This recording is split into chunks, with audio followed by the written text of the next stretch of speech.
ازيكم عاملين ايه؟ يا رب تبقوا كويسين وبخير. 3 تصرفات بنعملهم بحسن نية لما بنكون في علاقة احنا حابينها جدا وحابين الطرف التاني جدا، ونتخيل ان التصرفات ديت هتخليني اقرب اكتر من الطرف التاني وهتخلي علاقتنا اقوى، ولكن هي مع الاسف بتكون سبب رئيسي في ان العلاقة ديت ممكن تنتهي. اول حاجة: الحب الزايد، العطاء الزايد، الاهتمام الزايد.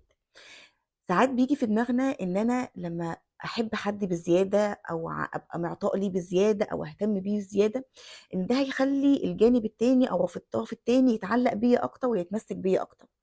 ومعرفش ان مع الاسف الحب الزايد والاهتمام الزايد دوت بيتحول لاستحقاق عند الجانب التاني، يعني الجانب التاني بيشوف ان هو يستحق اصلا الحب والاهتمام والعطاء ده، مش ان عشان انت بتحبه بتديله الاهتمام والحب والعطاء الزايد ده. وبالتالي لما بيبقى الجانب التاني بيعلى عنده فكرة الاستحقاق، الموضوع بيتحول بعد كده ان هو ما بيبقاش شايفك اصلا، انت مش موجود قدامه. ليه؟ لان انت بمنتهى البساطة متاح طول الوقت، انت طول الوقت قاعد تدلدق في حب واهتمام وطول الوقت انت موجود. فالاتاحة ديت بتقلل دايما من قيمة الانسان في العلاقة. لازم اعرف اني على قد ما بدي حب واهتمام وعطاء، لازم الجانب التاني يديني بنفس المقابل. لكن ما ينفعش يبقى جانب واحد بس هو اللي قاعد يدي في حب واهتمام وعطاء، تحول لاستحقاق، يتحول في الاخر ان اصلا هو ما يبقاش متشاف. دي اول حاجة. تاني حاجة او تاني غلطة احنا بنقع فيها: التغافل الزايد عن اللزوم. طبعا التغافل في العلاقات ده شيء مهم جدا ان العلاقه تكمل، لكن هنا انا بتكلم لما بيبقى زايد عن اللزوم. لان بمنتهى البساطه لما بيبقى في تغافل زايد عن اللزوم ما بتبقاش في حدود واضحه ليا، اللي قدامي ما بيبقاش واصل له كويس ايه اللي انا بحبه وايه اللي انا بكرهه، وايه الحاجه المقبوله بالنسبه لي وايه الحاجه المرفوضه. ليه؟ لان انا طول الوقت قاعده اتغافل واكبر دماغي وما بصرحش وما بقولش للجانب التاني ان لا معلش لو سمحت الطريقه دي مش مناسباني او الاسلوب ده مش مناسبني او الموضوع ده مش مظبوط معايا. انا سايبه الحدود مفتوحه، مفيش حدود. وعلى فكره ده ساعات بيخلينا نظلم الطرف التاني واحنا مش واخدين بالنا. ليه؟ انا قاعده اتضايق واخزن واتضايق واخزن واتضايق واخزن، وفجاه ممكن انفجر في الجانب التاني وانهي العلاقه اصلا، او اخليه هو ينهي العلاقه من كتر ما اسلوبي بيبقى طف او اجريسيف معاه، وهو مش فاهم هو غلط في ايه. لان ببساطه انت ما وضحتش حدود المقبول والمرفوض بالنسبه لك.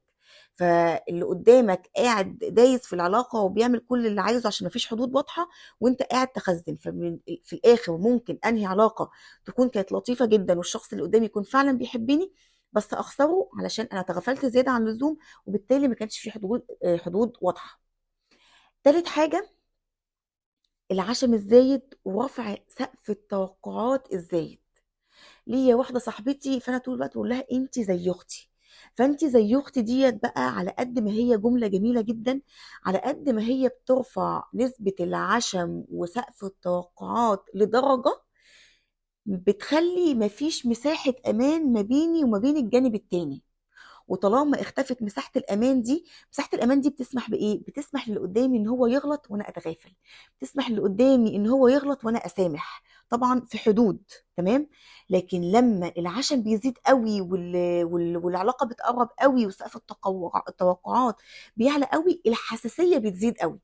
فممكن التصرف اللي انت تعمليه ويعدي مع واحده ما علاقتي بيها مش رافعه سقف التوقعات كده، ما يعديش معاكي. ليه؟ لان انا رافعه السقف بزياده ومتعشمه بزياده قوي، مش مديه مساحه الامان دي. مساحه الامان دي اتاكلت. فبالتالي لازم في اي علاقه يبقى العشم بحدود، سقف التوقعات بحدود، عشان يبقى فيه مساحه امان تسمح للي قدامي ان هو يغلط وسامحه، يغلط وتغافل، ويسمح لي انا كمان بان انا ما بقاش مخنوقه، ما احسش طول الوقت ان انا مضغوطه علشان اللي قدامي ما يزعلش، ما احسش طول الوقت ان انا مضغوطه علشان انفذ في رغبات وتوقعات اللي قدامي. التصرفات دي احنا بنعملها بحسن نيه جدا، لكن هي في الاخر بتكون سبب رئيسي في نهايه علاقات احنا كنا حابينها جدا.